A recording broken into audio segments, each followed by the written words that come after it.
Você sabe o que foi a Guerra de Canudos? Qual a relação entre o catolicismo popular, a proclamação da República, a extrema pobreza e a falta de acesso a terras?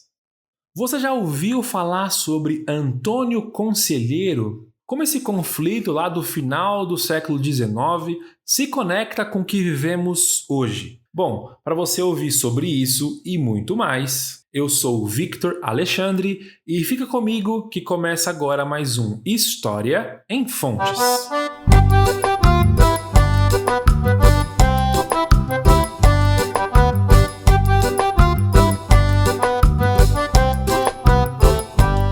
Pessoal, chegamos a mais um programa.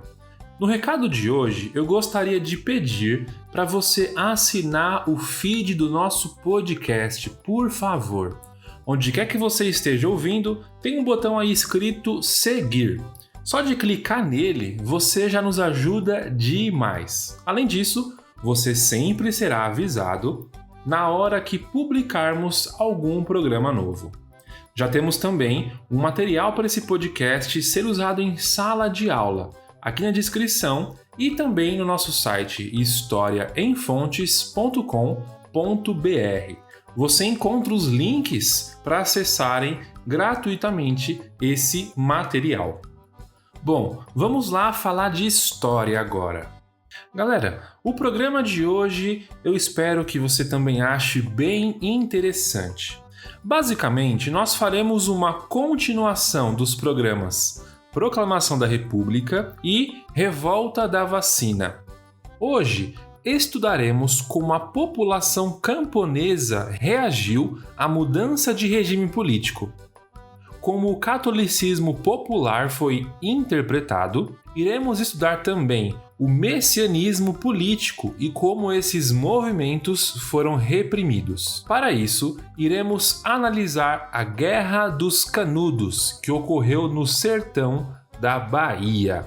Você se lembra que um dos motivos para o enfraquecimento da monarquia era a relação com a Igreja Católica? Se você voltar ao episódio da Proclamação da República, ouvirá mais sobre isso detalhadamente. Um dos pontos que conversamos naquele programa era sobre a romanização da Igreja, ou seja, a Igreja Católica buscava corrigir algumas práticas que estavam sendo feitas diferente da forma oficial e tradicional. Esse elemento será muito importante para o nosso episódio hoje, porque nas regiões sertanejas do Brasil, ou seja, nos interiores profundos do país, nós vemos uma relação da população com o catolicismo muito diferente das práticas nos grandes centros, como a capital, Rio de Janeiro. Vamos começar a falar sobre Canudos. Canudos é uma região do sertão da Bahia, localizada ali no norte do estado, que está bem próximo das divisas com Pernambuco, Alagoas e Sergipe. No final do século XIX, a população dessa região estava passando por dificuldades severas, que foram causadas por alguns motivos combinados. O primeiro desses motivos era o declínio da economia baseada no açúcar, que era muito forte no Nordeste, levou a um considerável empobrecimento da população. O segundo desses motivos é que as secas são muito comuns nessa região. O terceiro motivo que a gente pode também elencar aqui é que havia um domínio político e econômico dos coronéis fazendeiros. Isso é muito importante porque a terra pertencia a uma pequena elite, ou seja, um pequeno grupo de pessoas tinha acesso e domínio sobre as terras daquela região. Esse tipo de poder e influência ficou conhecido como coronelismo. O quarto motivo é que a instauração da República não trouxe muitas melhorias na prática para a população.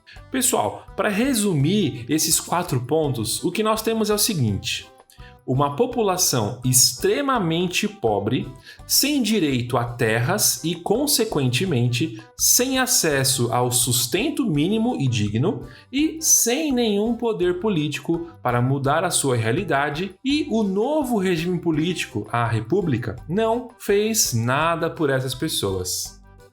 Esse foi o cenário que permitiu a organização e a revolta desses camponeses que vamos ver mais para frente.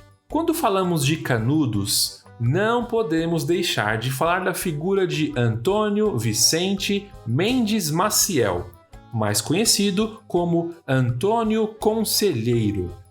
Conselheiro nasceu em 1828 em Quixeramobim, no Ceará, filho de um comerciante que possuía até algumas casas. Ele se casou em 1857. Falar do casamento dele é importante porque foi após uma traição de sua esposa com um militar que a sua vida mudou por completo. Depois que ele foi traído, Antônio passou a vagar pelo sertão em busca de vingança e também construindo cemitérios, igrejas e capelas. Antônio Conselheiro era alguém que fazia pregações religiosas enquanto peregrinava pelo sertão, e para muitos ele realizava milagres. Esses milagres, eu vou colocar entre aspas, esses supostos milagres nunca foram reconhecidos pela Igreja Católica, que recomendava aos fiéis que parassem de seguir Conselheiro porque ele não pregava de acordo com as tradições católicas. Mesmo assim, os registros de que pessoas começaram a segui-lo são datados a partir de 1874. O número de seguidores de Conselheiro estava aumentando consideravelmente, tanto que em 1893, nesse ano Conselheiro tinha 65 anos, ele se fixou numa fazenda abandonada lá em Canudos, e a partir desse momento, essa fazenda foi batizada de Belo Monte, a, entre aspas, Cidade Santa de Antônio Conselheiro. Eu vou deixar aqui na descrição uma galeria de fotos feitas por um fotógrafo do Exército chamado Flávio Gomes sobre a realidade em Canudos. Onde você quer que esteja me ouvindo, é só abrir a descrição desse episódio e você vai ver diversos links para você consultar tudo o que eu estou falando para você, beleza? Será a partir desse local que a sua comunidade irá crescer, sua pregação irá alcançar novos adeptos, que irá provocar uma reação das elites locais e do exército brasileiro.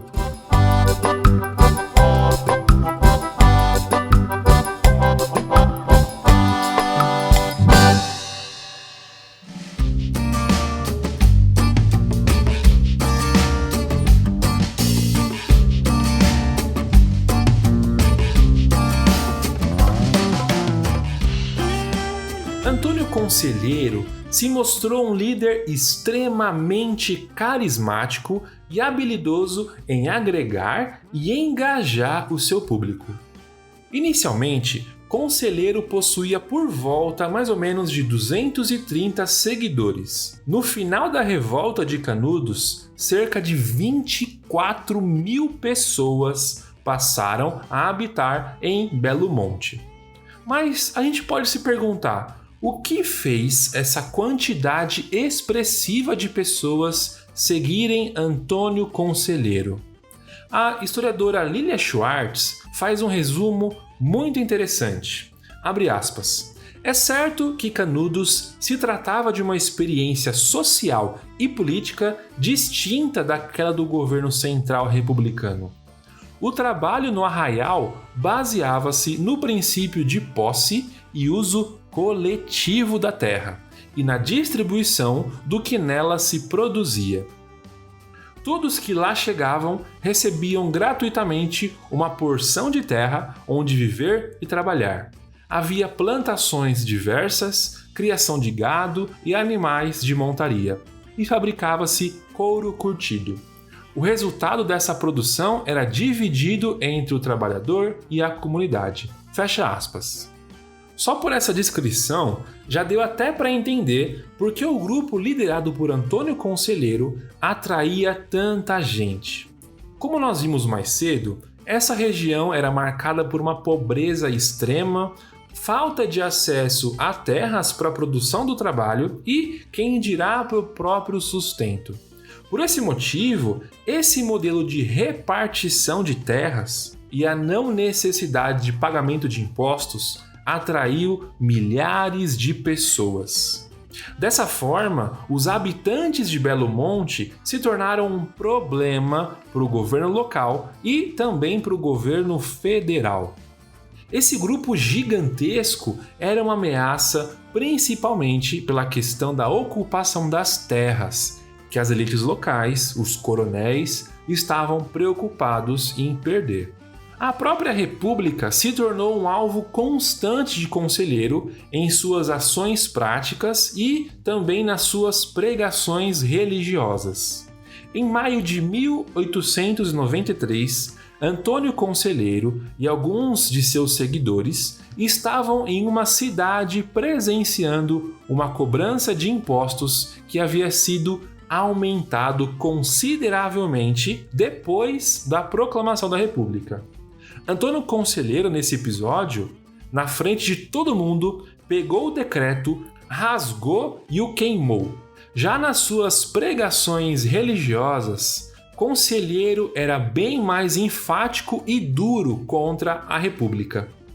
Sobre as pregações de Antônio Conselheiro, a historiadora Jacqueline Herman compilou 49 pregações que foram registradas pelo próprio Conselheiro.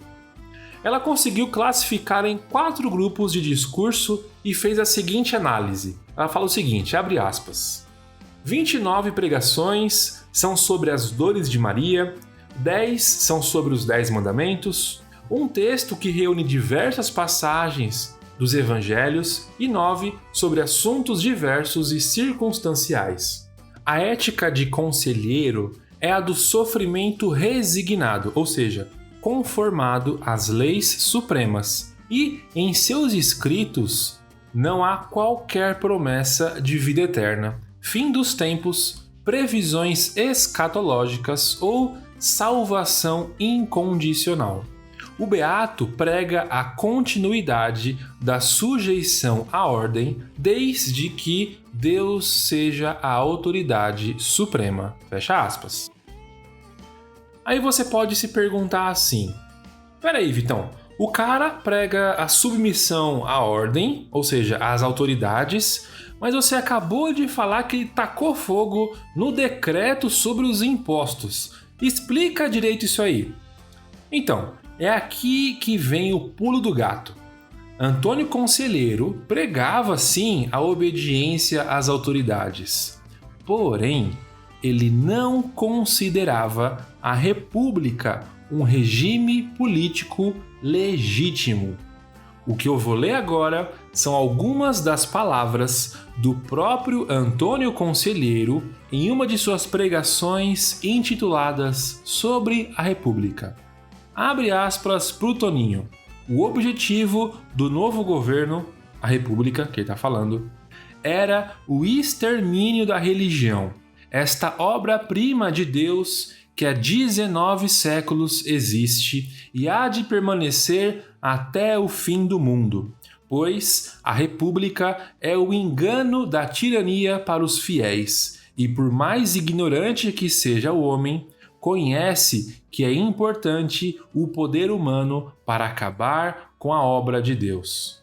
O presidente da República, porém, movido pela incredulidade que tem atraído sobre ele toda a sorte de ilusões, entende que pode governar o Brasil como se fosse um monarca legitimamente constituído por Deus. Fecha aspas.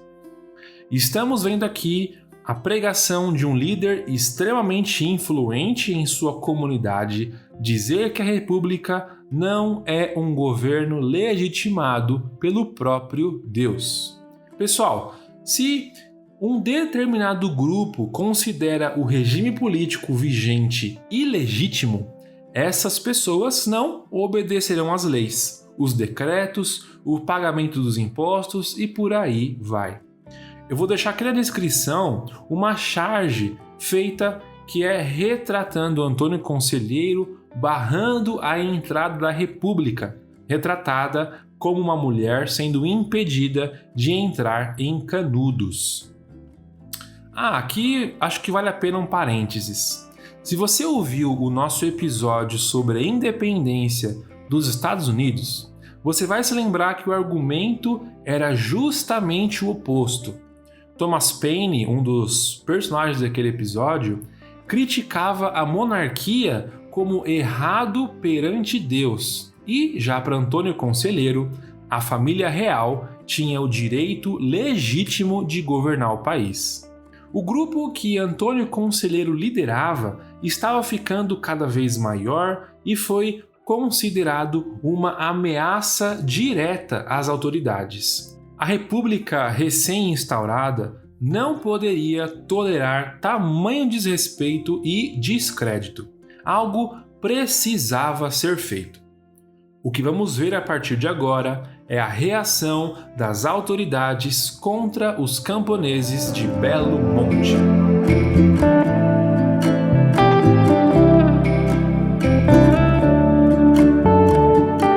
Como já vimos, a região de Canudos era um cenário cruel para a população extremamente pobre e miserável que vivia no sertão sem acesso a terras. Foi sob a liderança de Antônio Conselheiro que essa população encontrou na sua pregação e na sua liderança política uma forma mais digna de sobrevivência. Mas como vimos também, o crescimento desse grupo passou a representar uma ameaça às autoridades. A reação do governo veio em forma de repressão militar. As autoridades tomaram uma iniciativa a partir de outubro de 1896. Ao todo, foram feitas 4 expedições das tropas do exército contra Canudos. As 2 primeiras não obtiveram sucesso, pois a quantidade de soldados enviados para reprimir os sertanejos era pequena em relação à resistência que eles encontraram em Belo Monte. A primeira expedição, em outubro de 1896, era composta por uma força com 3 oficiais, 113 praças e 2 guias, comandados pelo tenente Manuel da Silva Pires Ferreira. No dia 21 de novembro, cerca de 500 conselheiristas, ou seja, seguidores de Conselheiro, rechaçaram essa tropa. Um oficial, 7 praças e um dos guias foram mortos. Após a notícia da derrota, uma nova tropa foi enviada com 10 oficiais, 609 praças, 2 canhões e 3 metralhadoras sob o comando do Major Febrônio de Brito. Porém, depois de um desentendimento entre o governador da Bahia e o comandante da tropa, o ataque a Canudos foi atrasado e o exército foi surpreendido pelos moradores de Canudos.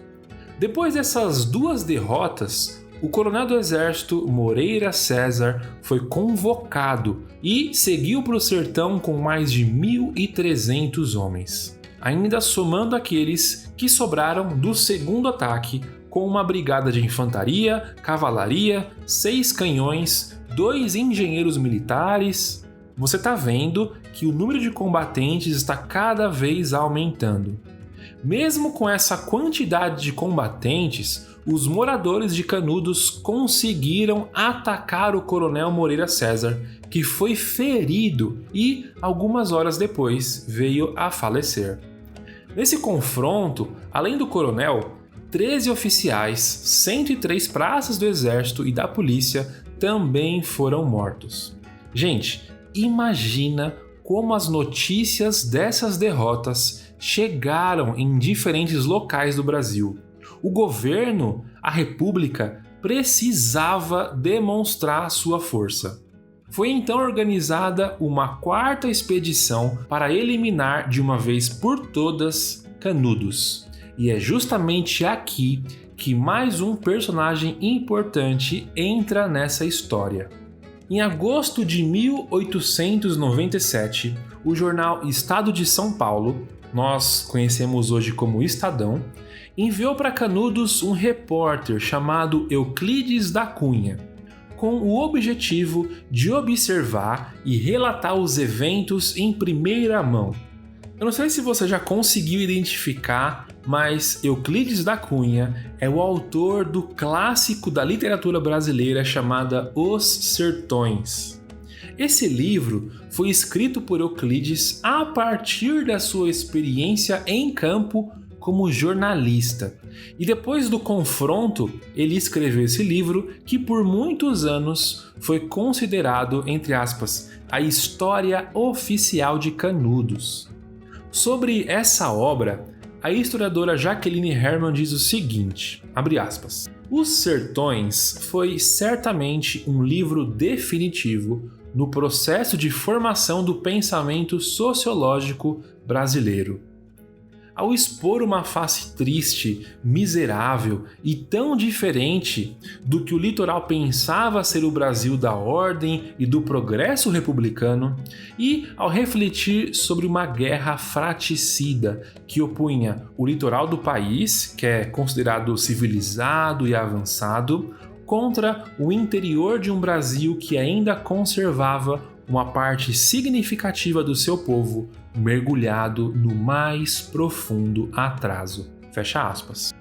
Particularmente eu acho essa análise da historiadora Jaqueline Herman totalmente incrível e ao mesmo tempo triste. Porque fica evidente como até hoje esse ainda parece ser a questão que o Brasil não foi capaz de superar. Se você assiste os jornais ou as projeções econômicas da bolsa e tudo mais, nós vemos um Brasil que quer prosperar, quer crescer e despontar como uma potência global. Porém, ao mesmo tempo, temos nesse mesmo Brasil 47% da população que não tem acesso à rede de esgoto. Isso são quase 100 milhões de pessoas que não têm acesso à rede de esgoto. Eu vou deixar aqui na descrição uma reportagem que está alertando sobre isso. Eu não sei você, mas eu acho isso muito triste também. Bom, vamos voltar então para 1897, certo? Como vimos, o exército brasileiro não tinha mais espaço para erros e deveria fazer de Canudos um exemplo. Liderados pelo general Arthur Oscar, uma expedição de mais de 10 mil homens foi enviada para o sertão com o objetivo de eliminar de uma vez por todas o acampamento em Belo Monte. Em outubro de 1897, o exército garantiu que quem se rendesse sobreviveria, mas o acordo não foi cumprido. Todos os combatentes foram degolados. Algumas mulheres e crianças também foram mortas pelas tropas. O corpo de Antônio Conselheiro foi encontrado no dia 22 de setembro por oficiais do exército alguns dias antes do extermínio total de seu acampamento. Até hoje nós não sabemos qual a causa oficial da morte de Antônio Conselheiro. No dia 5 de outubro, Belo Monte foi invadido, queimado com querosene e explodido com dinamites.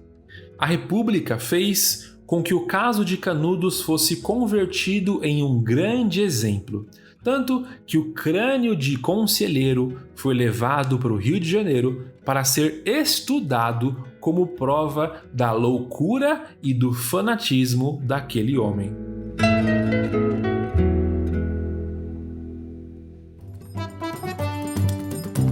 Canudos é um dos eventos populares mais estudados e analisados do país. Mesmo que muitas vezes na escola a gente não consiga conectar esse evento com os demais acontecimentos do período. A gente pode entender a Guerra de Canudos como uma reação à República e por esse motivo essa repressão tão forte do exército. E a gente também pode ver como um movimento popular, só que no campo, da mesma forma que a revolta da vacina foi um movimento popular, só que nas cidades. Analisar a história de Canudos é importante para vermos como a população do campo, do interior do Brasil, encontrou uma forma de sobrevivência, de participação política e da interpretação do próprio catolicismo e, principalmente, a relação que o Brasil teve e tem até hoje quando o assunto é terras. A realidade vivida pelos moradores de Belo Monte mostra como o abandono e a falta de políticas públicas, tanto do governo local quanto do governo federal, podem ser fatais. Pessoal, eu espero muito que vocês tenham entendido o que foi Canudos e principalmente tenham conseguido conectar esse evento com as consequências da proclamação da República. Como sempre, todo esse conteúdo é fruto de uma de nossas aulas de história de uma universidade pública. O meu trabalho aqui é compartilhar esse conteúdo com vocês. Caso tenham gostado, deixa eu fazer algumas indicações. Hoje eu vou indicar, claro, o livro de Euclides da Cunha chamado Os Sertões. E ainda falando de Os Sertões, eu vou indicar também uma história em quadrinhos. O pessoal chama também de graphic novel, esse nome chique. Mas é a história dos sertões contada em quadrinhos. É muito legal. Aqui na descrição vão ter o link para as duas obras, beleza? Bom, eu espero muito que você tenha gostado desse episódio. Caso queira, você pode compartilhar esse programa com algum amigo seu ou nas redes sociais e marcar o nosso Instagram, @historiaemfontes. Você pode ouvir também e comentar lá no nosso site historiaemfontes.com.br.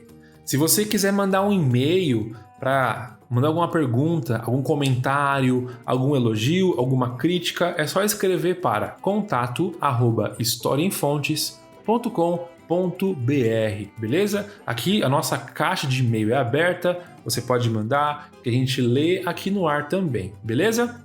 Esse roteiro foi escrito e apresentado por Victor Alexandre, a produção e a revisão é feita pela Luana Andrade e a Tassiana Garrido faz a revisão historiográfica e produz o estudo dirigido.